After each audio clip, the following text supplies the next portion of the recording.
mais ça y est, c'est déjà le grand sapin de Noël. Ah non, mais pourtant j'ai cru que c'était le grand sapin de Noël Sud Radio.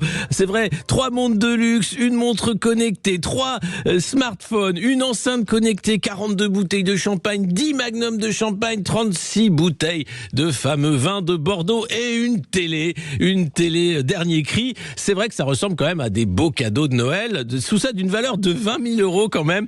C'est ce qu'a reçu la ministre de la Santé, Agnès Firmin-Le Bodo, qui vient de remplacer Aurélien Rousseau qui a démissionné. Mais on apprend que lorsqu'elle était pharmacienne, elle a reçu de la part d'Urgo, donc c'était plutôt le grand sapin de Noël d'Urgo, 20 000 € de cadeaux de 2015 à 2020 dans le cadre de sa fonction de pharmacienne, et une enquête est en cours. C'est vrai que la DGCCRF, la Direction contre les fraudes, a lancé une enquête en début d'année puisque la firme Urgo a été condamnée à plus d'1 million d'euros d'amende pour avoir offert des cadeaux aux pharmaciens en contrepartie de remises commerciales. C'est 8 000 pharmaciens qui ont profité des largesses du laboratoire. Certains ont reçu jusqu'à 120 000 € de cadeaux.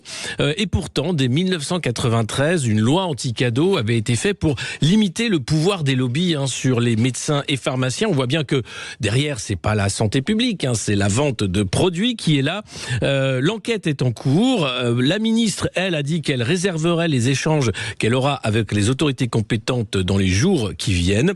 Et il n'y a que l'ouverture d'une enquête par le parquet pour perception non autorisée par un professionnel de santé d'avantages procurés par une personne produisant ou commercialisant des produits sanitaires. Voilà. Alors il y a 8 000, comme je vous le disais, pharmaciens. L'enquête remonte à janvier. Mais avant ça, c'est vrai qu'Agnès Firmin-Le Bodo n'avait pas été prise la main dans le sac, et c'était des pratiques, qui sont là. C'est encore une ministre qui est prise dans une affaire quasiment de conflit d'intérêts, ou du moins de proximité avec les lobbies. On a pris l'habitude avec ce gouvernement, hélas.